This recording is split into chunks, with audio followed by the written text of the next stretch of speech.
Floricanto presenta.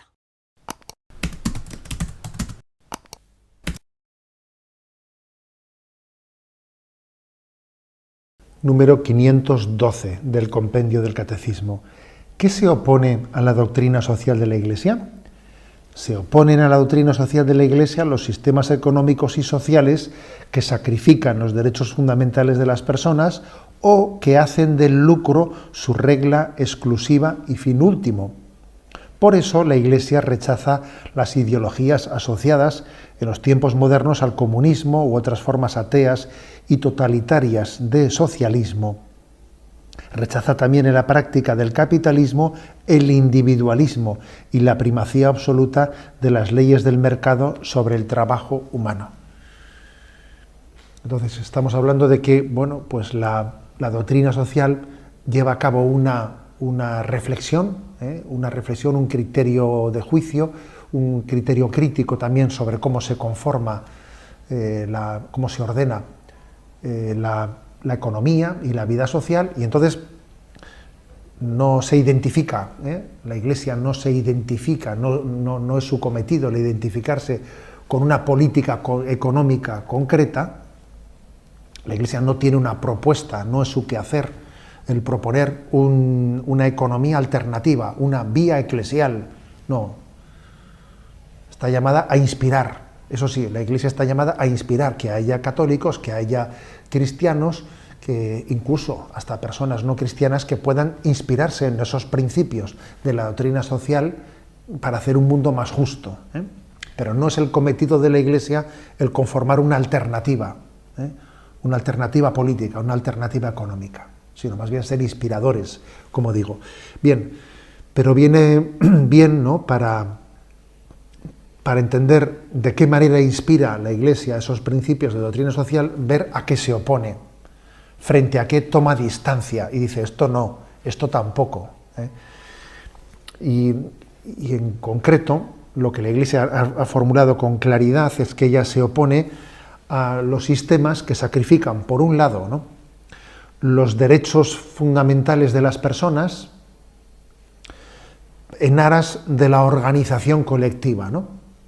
Son los sistemas colectivistas, los sistemas de tipo comunista, ¿no?, que más o menos proclaman que el individuo, el ciudadano, tiene que sacrificarse, es un medio que tiene que sacrificarse en servicio de la colectividad. Alguien tiene que servir al partido, tiene que servir al Estado, tiene que servir a la estructura, ¿no? Y obviamente la Iglesia rechaza tal concepto. Pero por otro lado también, la Iglesia toma distancia, rechaza también, critica esa concepción que por el lado contrario, pues lo que viene a decir es que el afán de lucro de cada uno, pues el derecho a que uno tenga el máximo de beneficio posible, sea el fin exclusivo y último que rija la vida económica y la vida social. Que en el fondo es pues un planteamiento individualista, ¿no?, en el que cada uno quiere ser más rico que el otro y entonces ve en los demás competidores para ver quién de nosotros pues es capaz de acumular más riquezas. Frente a esas dos concepciones, la doctrina social de la Iglesia toma distancia, ¿no? Porque la primera, eso de considerar al hombre como un elemento, ¿no?, un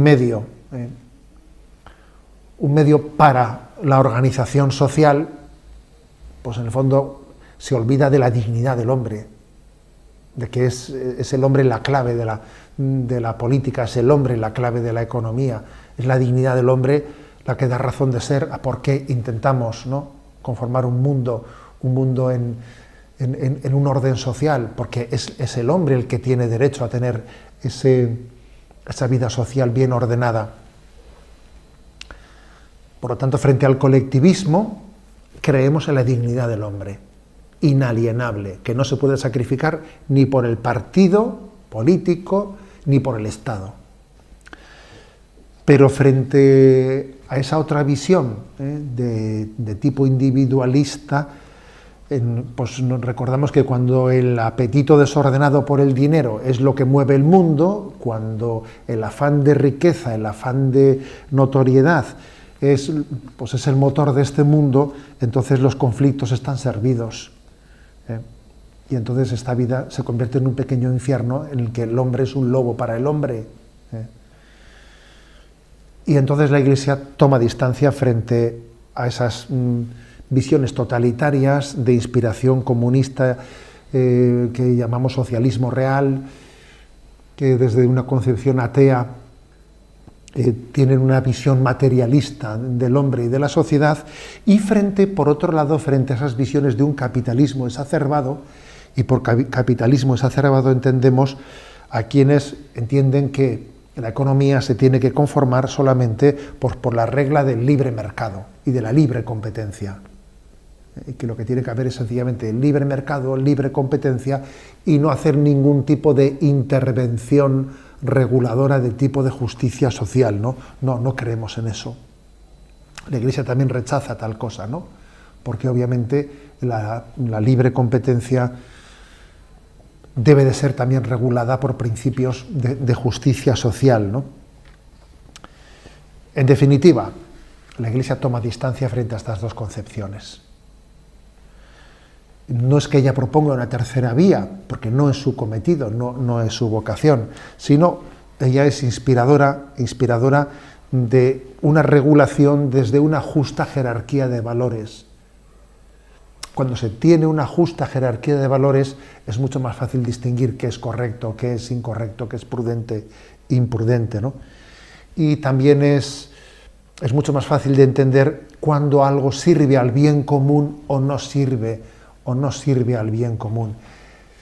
La palabra bien común es la palabra adecuada para responder a estos dos errores de tipo contrario, frente al totalitarismo que es capaz de sacrificar la persona por el partido. Se le dice bien común. El bien común no puede sacrificar a ninguna persona. Y cuando alguien busca un individualismo que quiere un planteamiento capitalista, egoísta, que quiere su máximo beneficio, olvidándose de los demás, hay que decirle bien común. La palabra bien común es la respuesta perfecta, la respuesta adecuada, ¿no?, para entender cuál es la gran aportación de la Iglesia en la reflexión económico-social.